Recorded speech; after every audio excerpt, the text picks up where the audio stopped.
What is up, folks? My name's Justin Khanna, and I can distinctly remember the transition that happened when I went from being the line cook who was asking my sous chef all this produce that I needed for the next day to becoming that sous chef, having the responsibility on my shoulders to make sure that the buttermilk and the celery root and the langoustines and the foraged mushrooms all made it to the restaurant for the team to work with. And if you're the type of person that just got this responsibility in a professional kitchen, or if you're hosting pop-up dinners and you're working with purveyors now all of a sudden, or even if you have some eccentric contact who owns a farm and rolls up to the back door in an unmarked van to give you the most amazing lettuces, you have to communicate with these people. And so in the same way that my stagiaire email template for getting working interviews at restaurants has helped hundreds so far, I wanted to take my experience in ordering from purveyors, writing these emails, turn it into a template, and share it with you. And yes, there is a download available of this. You can access it just down below in the description of this video, and you can start using it right now.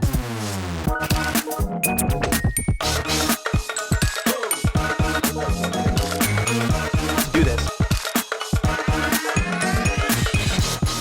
Before we get into it, and if this sounds like something you would either use immediately or sometime in the future, please go ahead and get some color on that like button, because not only does it make sure that this video can reach other industry professionals, but it makes sure that this saves this video in your liked video YouTube playlist. So if you want to come and access this later, you know exactly where to find it. While you're tapping buttons, consider subscribing to the channel, because I help professional chefs perform better, and I'd love to help you on your journey. All right, let's dig into the email. So right up at the top, we want to make sure we're friendly. Do purveyors drop the ball sometimes? Do they screw up orders? Do they forget certain items? Are they late? Yes. But I'm speaking from experience. It's so valuable to have a strong and connected relationship with your purveyors. I remember at the last restaurant that I worked at, the other sous chef who was working with me, there was two sous chefs at the restaurant. He was a bit of a hothead. He used to come up to me and say, "Hey, can you call the fish company? We're not able to get clams. I'm really upset and no one's able to help me." Because he was not friendly. He would cuss people out. He would get really upset. He would get angry, raise his voice on the phone, and no one really wanted to work with him. So I make the phone call, get connected with my homie, boom, bam. We managed to get clams on the second to last truck of the day, and we're gonna have it in time for service. I think that people often get friendly conflated with time wasting, and that's not always the case. You can be friendly in just one line. We want this email to be almost tinted in this air of collaboration,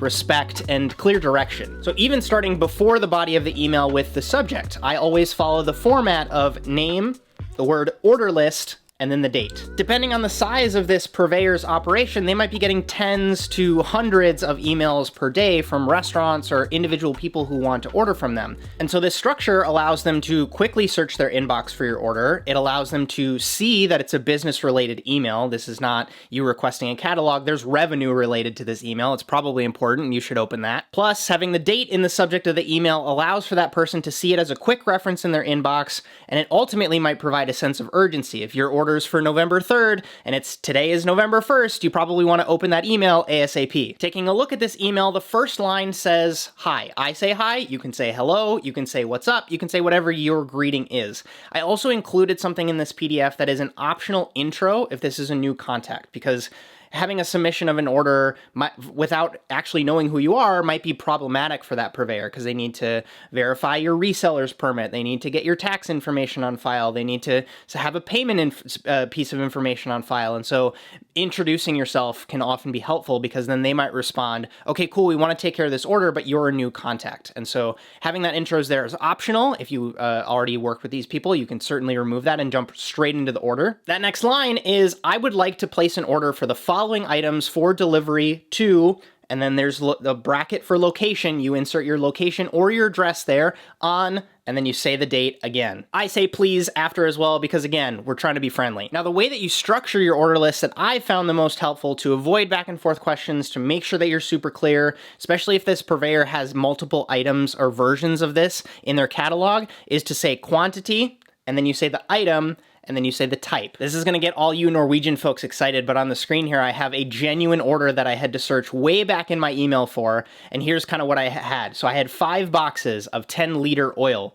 1 case of small tomato paste jars, 1 case of Yozo Fint Salt Uten Jod, 1 box of 5-liter white wine vinegar, 10 boxes of ISI cream chargers, 3 bags of Callebaut white chocolate, and then, again, the type, the 2.5 kilo bags. You kind of get where I'm going with this. But let me go back back, really just hammer home why each of these elements are important. The first line is short and sweet and to the point with all of the information that basically mirrors that subject line for easy understanding. It answers the who, the what, the where, the why, the how of the request. And I'm going to touch on those quickly before I get to the most important part of this email. So the who's emailing, and hopefully they know who you are. If they don't know who you are, that's what that intro section is for right at the start. And an example of an intro, it doesn't have to be exhaustive. It can be, hi, my name is Amanda. I run an Italian-focused pop-up concept called Amanda's Pastas, and I'm interested in placing an order for an upcoming dinner that I'm hosting. So that's the who. The what is, I want to place an order. Where is the location that you share? And so if they know that your restaurant is the only one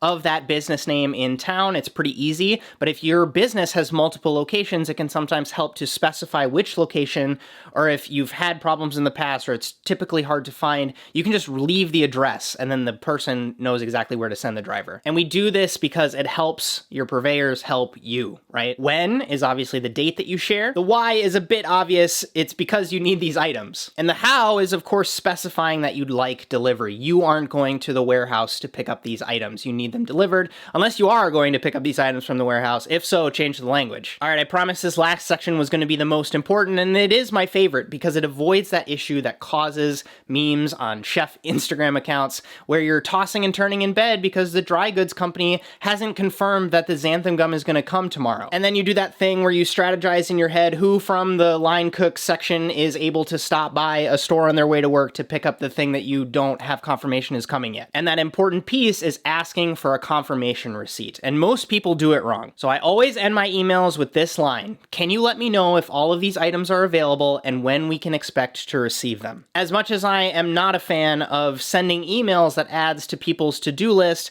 after doing this for years, this is the lesser of all evils. This is the least amount of emails, the least amount of questions, the least amount of back and forth. Because if you just ask for confirmation of receipt of the email, they might be scrolling through, they might see it, see that you want confirmation that they got the email, they might send you a thumbs up emoji, they might just say the words got it in a reply. And the problem that I have personally with that style of confirmation receipt is they see the email, they might send you the thumbs up, but they haven't checked their inventory, they haven't input the order into their system, and so then they might actually have to come back and reach out to you and say, hey, just so you know, we don't happen to have this. And then all of a sudden you get that call 4 hours before service where they say, hey, we don't actually have that Calabo white chocolate, apologies.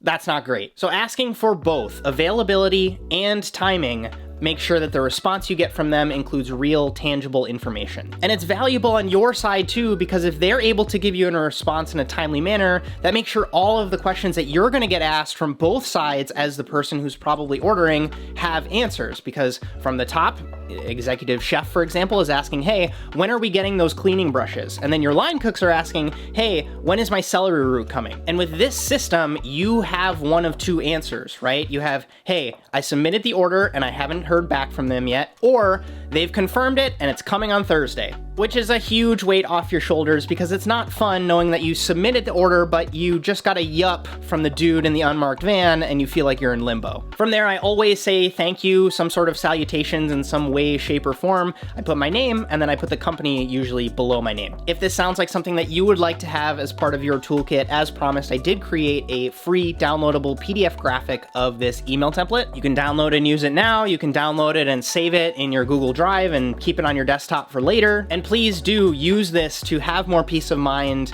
in your ordering, or use it on your first order to have a little bit more confidence. On that page where you download, you can also sign up to one of two things. Either my industry-focused weekly email newsletter called the 80/20 Edge. It comes out every Friday, and I'd love to send you the next one. And the second one is for my cohort-based course, which is launching soon. And the whole genesis of me wanting to create this video and this email template arose from one of you folks in the beta cohort, because I was talking about communication in one of the modules, and I used this email template as an example, as kind of a case study. And one of you folks said, hey, can we get that as an email template? And so I've created it now. It's not just for course students. I'm making this available for everybody. So on that page, if you'd like to sign up for updates on my adaptive kitchen productivity course called the Demi Skills course, you can also tick that box and I'll give you a heads up when that course launches. Do any of you folks have fun purveyor stories to share? Because I certainly have my fair share of them. I'd love to hear them in the comments because I think some of them are pretty hilarious. If you found this video helpful, I would really appreciate you getting some color on that like button. Subscribe if you haven't already. My name is Justin Khanna, and I hope you have a good one.